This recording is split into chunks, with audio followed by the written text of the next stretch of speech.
Assalamualaikum warahmatullahi wabarakatuh. Selamat pagi anak-anak semua.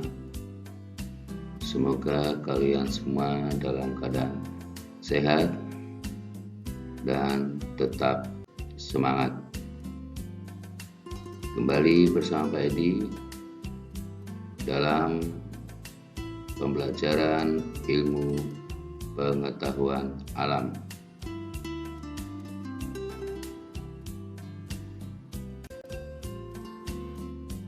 Ya, kita telah sampai di penghujung semester 1 tahun pelajaran 2020-2021. Anak-anak sekalian, materi ilmu pengetahuan alam untuk semester 1 ini yang terakhir adalah sistem peredaran darah pada manusia.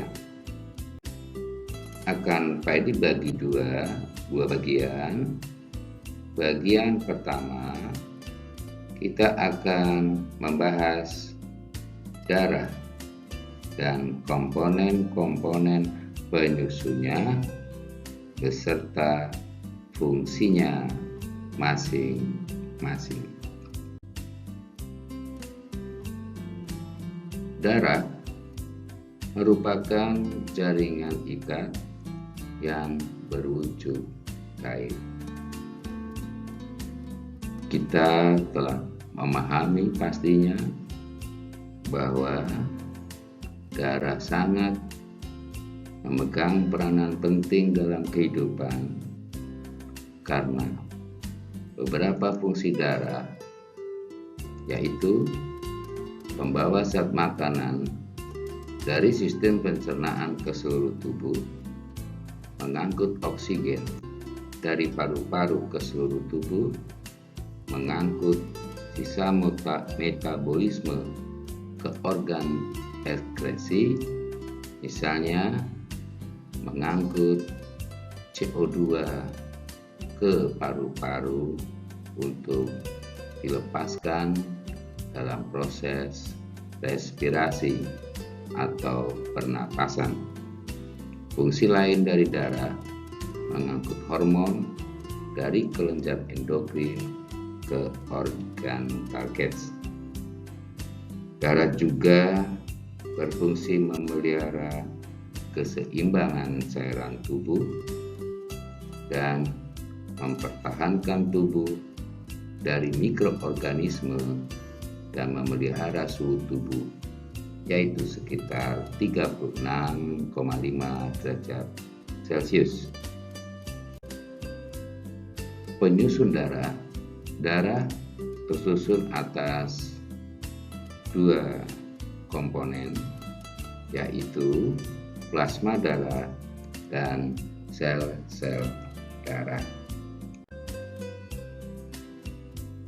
Plasma darah merupakan cairan ekstraseluler, mengandung zat-zat terlarut, sedangkan elemen seluler terdiri dari sel darah putih dan trombosit, juga sel darah merah. Plasma darah berjumlah kurang lebih 55%, sel darah putih dan trombosit sekitar 1%, dan sel darah merah 44%. Jadi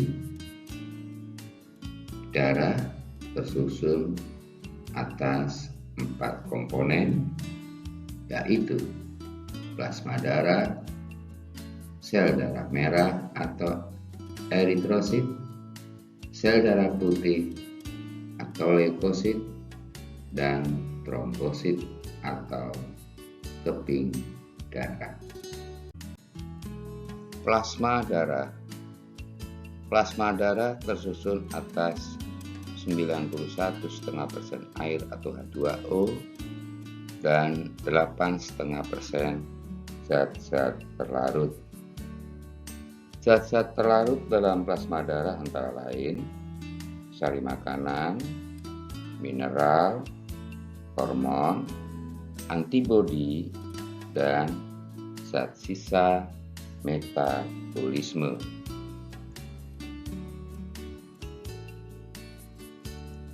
Fungsi plasma darah yaitu sebagai pelarut bahan-bahan kimia, membawa mineral terlarut, glukosa, asam amino, vitamin, karbon dioksida, dan bahan-bahan buangan. Plasma darah juga berfungsi menyebarkan panas dari organ yang hangat ke organ yang dingin.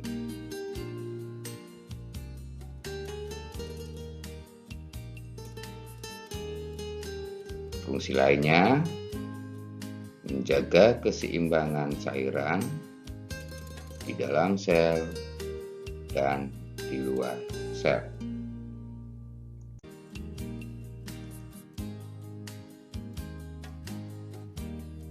Protein dalam plasma darah dan fungsinya yaitu fibrinogen, berfungsi dalam pembekuan darah,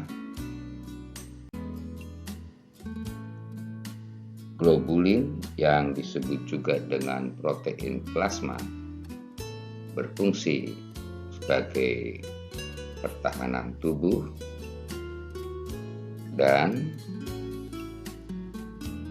albumin berfungsi mengatur tekanan osmosis darah. Sel darah merah. Sel darah merah berbentuk bulat pipih dengan kedua permukaannya cekung atau bikonkav.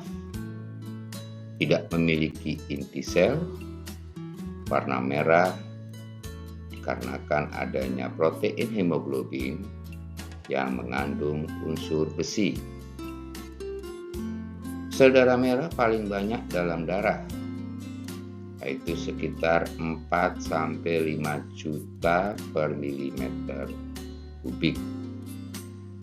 Di dalam paru-paru, hemoglobin mempunyai daya ikat terhadap O2, oksigen, dan melepaskan karbon dioksida, CO2. Reaksi kimianya, Hb, hemoglobin, mengikat oksigen menjadi HbO2. Darah yang telah mengikat oksigen ini di paru-paru selanjutnya akan dibawa ke atau masuk ke dalam jantung untuk selanjutnya diedarkan ke seluruh tubuh. Di dalam jaringan tubuh, hemoglobin mempunyai daya ikat terhadap CO2 dan melepaskan O2. Reaksi kimianya, Hb, hemoglobin, mengikat karbon dioksida, menghasilkan HbCO2.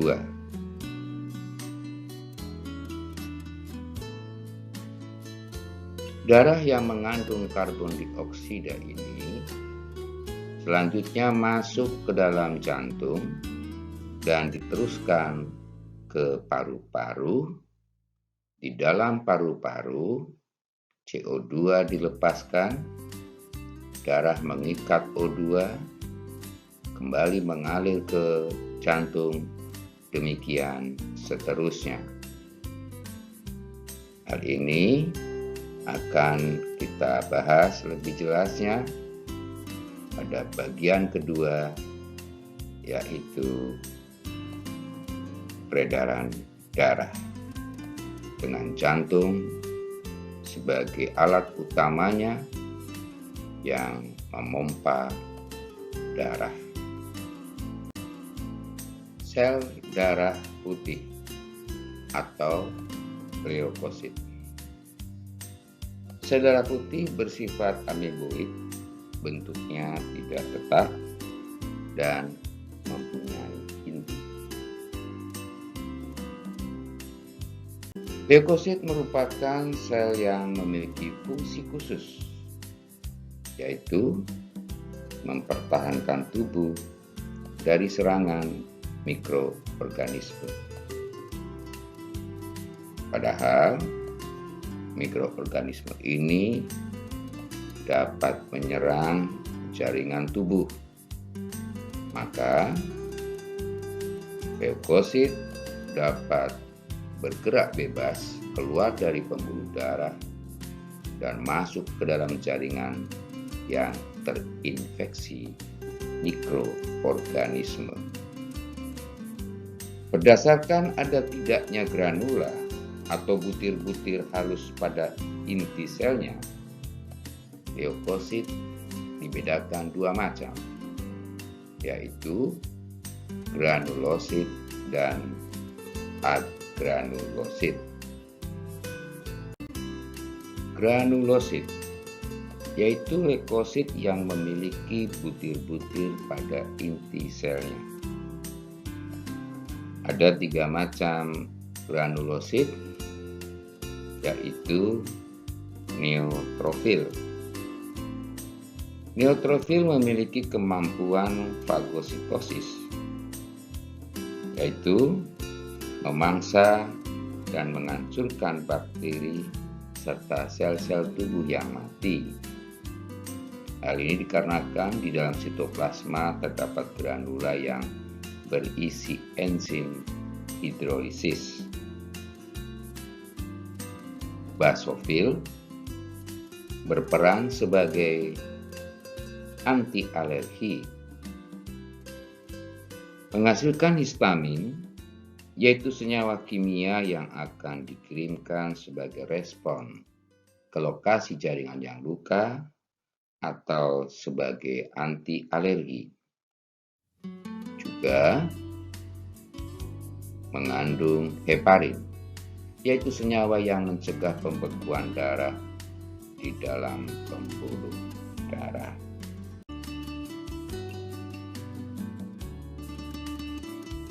Eosinofil. Eosinofil memiliki granula yang besar. Jumlahnya meningkat ketika di dalam tubuh ada reaksi alergi, misalnya asma atau ada parasit yang cukup besar, misalnya cacing yang masuk ke dalam tubuh. Agranulosit yaitu leukosit yang tidak memiliki butir-butir pada inti selnya. Inti selnya berbentuk bulat atau seperti ginjal. Agranulosit yang inti selnya berbentuk bulat yaitu limfosit. Limfosit membentuk protein yang disebut antibodi. Jika benda asing seperti bakteri atau virus masuk ke dalam tubuh, disebut antigen, akan dinetralkan oleh antibodi yang dihasilkan oleh limfosit. Agranulosit yang inti selnya seperti ginjal disebut dengan monosit. Monosit merupakan sel darah putih yang ukurannya paling besar. Monosit berada di dalam sirkulasi darah dan menuju ke jaringan menjadi makrofag. Makrofag merupakan sel pemangsa bakteri, sel-sel mati, dan sisa sel lainnya. Untuk lebih jelasnya, mari kita lihat bagaimana leukosit melawan mikroorganisme. Sel-sel kekebalan ini memakan dan menghancurkan bakteri. Itu adalah sel darah putih yang disebut makrofag. Tugas mereka adalah menghilangkan entitas asing yang menyerang tubuh Anda dalam proses yang disebut fagositosis. Bakteri melepaskan protein yang mengingatkan makrofag ke lokasinya. Makrofag menempel pada bakteri dengan bantuan protein khusus yang ada di permukaan sel. Bakteri ditelan dan dikunci di dalam struktur yang disebut fagosom. Enzim pencernaan khusus menghancurkan bakteri menjadi beberapa bagian. Partikel tidak berbahaya yang dihasilkan digunakan oleh sel atau dilepaskan dari sel. Keping darah atau trombosit. Trombosit atau keping darah memiliki bentuk yang tidak teratur, tidak memiliki inti sel, dan berukuran sangat kecil.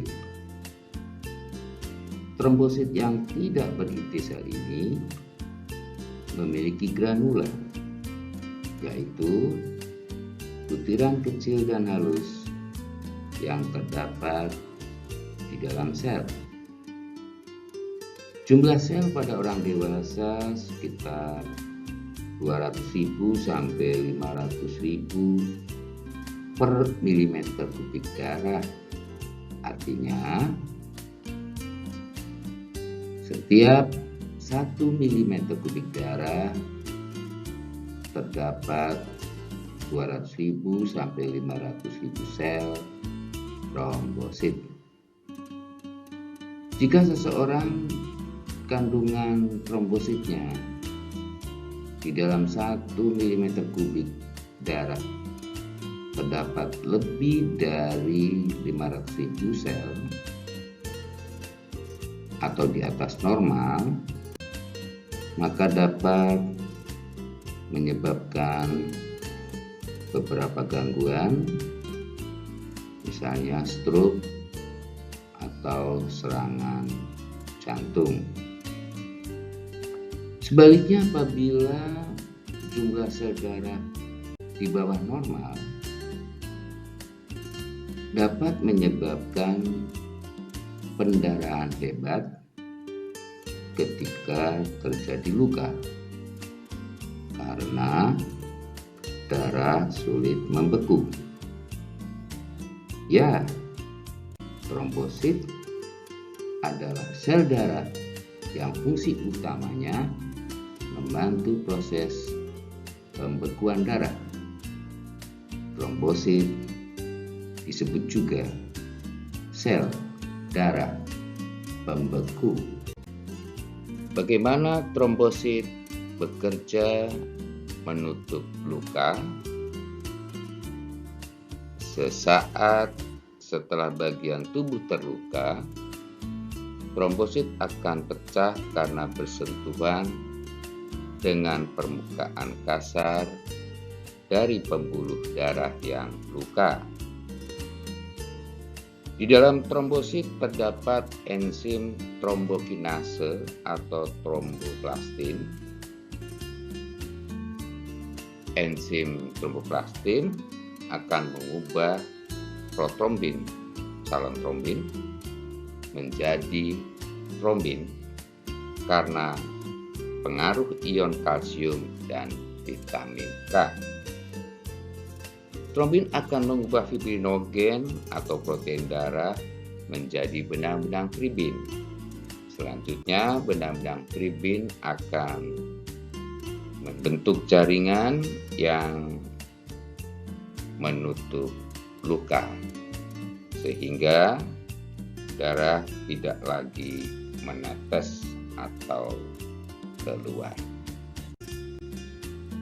Alur tertutupnya luka dapat ditunjukkan dengan diagram berikut.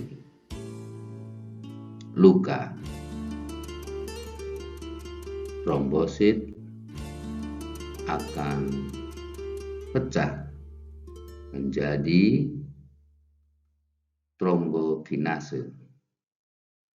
Dengan adanya ion kalsium dan vitamin K, protrombin akan diubah menjadi trombin. Selanjutnya, trombin akan mengubah fibrinogen menjadi fibrin yang berbentuk benang. Setelah terbentuk benang-benang dalam jumlah yang cukup, maka darah tidak lagi keluar dari luka dan luka tertutup.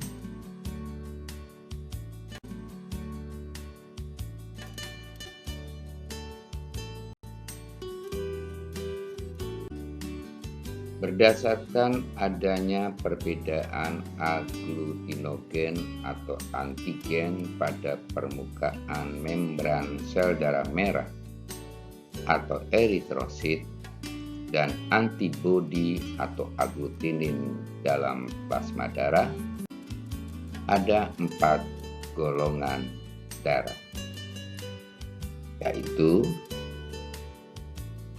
golongan darah A, permukaan membran sel darah terdapat antigen A. Golongan darah B, pada permukaan membran selnya terdapat antigen B. Golongan darah AB, pada permukaan membran selnya terdapat antigen A dan antigen B. Sedangkan pada golongan darah O, pada permukaan membran selnya tidak terdapat antigen A maupun antigen B. Sedangkan antibodi di dalam plasma darah pada golongan darah A terdapat antibodi anti-B. Pada golongan darah B, plasma darahnya memiliki antibodi anti-A, dan pada golongan darah AB tidak terdapat antibodi anti-A maupun anti-B. Sedangkan pada golongan darah O terdapat antibodi anti-A dan anti-B.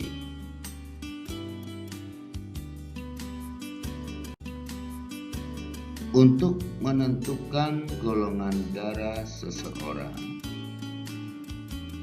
perlu dilakukan uji darah.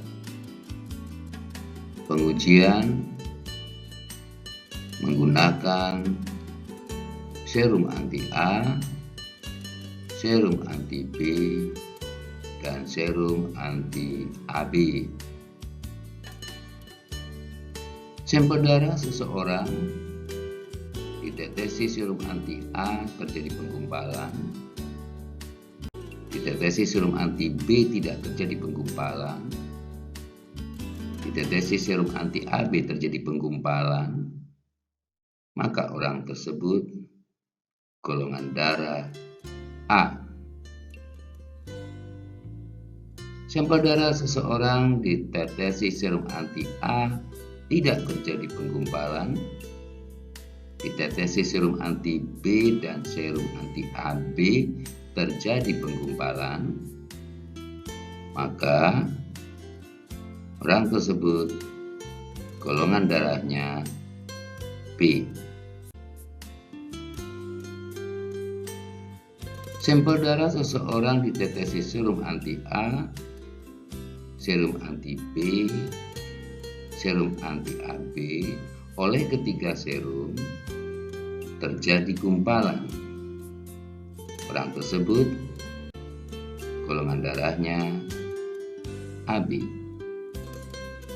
Dan darah seseorang ditetesi serum anti-A, serum anti-B, dan serum anti-AB tidak terjadi penggumpalan, maka orang tersebut golongan darah O.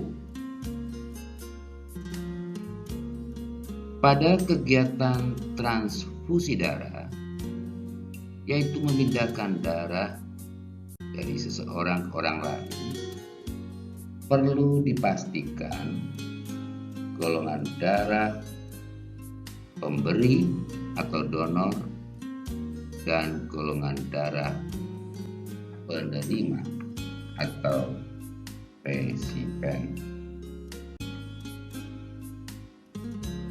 Orang dengan golongan darah A dapat menerima darah dari orang bergolongan darah A atau O. Orang dengan golongan darah B dapat menerima darah dari orang bergolongan darah B atau O. Orang dengan golongan darah AB dapat menerima darah dari orang bergolongan darah A, B, AB, atau O. Maka golongan darah AB disebut resipien universal, artinya dapat menerima golongan darah yang lain. Sebaliknya, orang dengan golongan darah O hanya dapat menerima darah dari orang yang juga bergolongan darah O. Golongan darah O disebut juga donor universal, artinya golongan darah O dapat mendonorkan darahnya ke orang yang bergolongan darah A, B, AB, atau O. Tetapi bila seseorang dengan golongan darah O memerlukan transfusi darah, maka darah yang harus diberikan harus golongan darah O juga.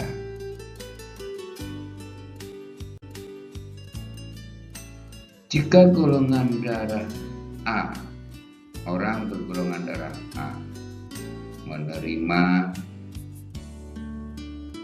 darah AB, maka akan berakibat fatal karena akan menimbulkan pembekuan atau penggumpalan darah. Demikian anak sekalian, pembahasan peredaran darah bagian pertama dengan materi darah, komponen penyusunnya, serta fungsi dari setiap komponen. Bagaimana darah diedarkan ke seluruh tubuh? Menggunakan apa darah diedarkan? Melalui apa darah beredar? Kita akan bahas pada bagian yang kedua. Sampai di sini. Assalamualaikum warahmatullahi wabarakatuh.